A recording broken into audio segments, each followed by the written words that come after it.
Marketing এদের কাছ থেকে শিখতে হয়। সিঙ্গাপুরে আমরা একটা শপিং মলে আসছি, একটা আর্টিফিশিয়াল মূর্তি বানিয়ে রেখেছে, আর অল ওভার ওয়ার্ল্ড এর লোক এসে এই মূর্তিটাকে ছবি তুলছে, ভিডিও করছে এবং তাদের সোশ্যাল মিডিয়া প্ল্যাটফর্মে ফেলছে। যারা আমি ভিডিও বানাচ্ছি আমার সোশ্যাল মিডিয়া প্ল্যাটফর্মে দিছি। একটা মূর্তি বানাচ্ছিয়েছে, পৃথিবীর সেরা সেরা দেশের লোক এসে ভিডিও বানাচ্ছে এবং তাদের মার্কেটিং করছে। দেখেন, এটা একটা চশমার দোকান। আমি তাদের কাছে জিজ্ঞেস করছিলাম, এইটা তোরা কি বানাইছি, কি জন্য বানাইছি, এটার উদ্দেশ্য কি? বলছে অনলি শো আপ, এটার আর কোনো উদ্দেশ্য নাই।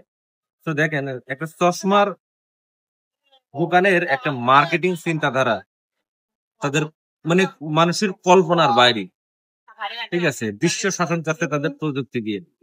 ঠিক আছে, দেখেন যদি আমরা এটার নাম দেখি, সেন্ট্রাল মনিস্টার বা জেন্টাল জেন্টাল মনিস্টার। ঠিক আছে, মার্কেটিং এদের কাছ থেকে শিখতে হয়।